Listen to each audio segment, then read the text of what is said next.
Ya, artinya adik kalian tersebut bukan hanya sebagai bukan hanya sebagai pengabdian, tapi bahagian dari asesmen, ya. Bahagian dari seolah-olah kita membuat sedikit penelitian, sedikit riset, ya, bahwa ada sesuatu yang nanti itu bisa dituangkan dalam sebuah laporan, mungkin ada rekomendasi, ya. Nah, sebenarnya jauh ini yang kita tidak ada dengan apa-apa.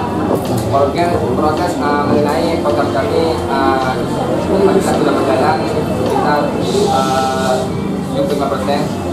Adapun program yang kami wacanakan di Kabupaten yang pertama itu ketika kami melakukan perkenalan, itu kami tidak berani menyampaikan banyaknya program. Jadi kami membuat program. Kebetulan di situ tidak ada TPA, mereka mengaji ke tungku-tungku yang ada di kampung tersebut ataupun ke daerah di kampung lain. Jadi kami membuat taman belajar.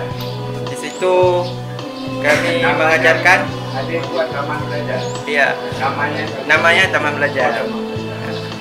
Kan kebanyakannya orang ini buat bimbingan belajar TPA, tapi kami buat nama yang berbeda. Jadi di situ kami mengajarkan menurut latar belakang kami, jurusan kami. Misalnya mengajarkan bahasa Inggris, bahasa Arab, agama, ilmiah, matematik. Saya perwakilan dari teman-teman di Kampung Bengkaya, karena kebetulan kami semua perempuan. Jadi saya perwakilan. Jadi di kampung kami, Pak, ada 2 dusun. Dalam satu kampung ada 2 dusun dan ada 3 pengajian, balai pengajian. Dan kami selalu membagi misalnya 5 orang di balai sebelah, 5 orang lagi di balai satu lagi. Anak-anak.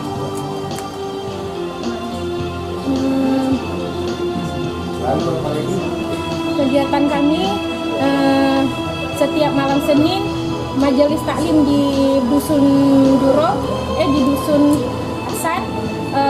Malam Kamis di dusun Balai Tuha.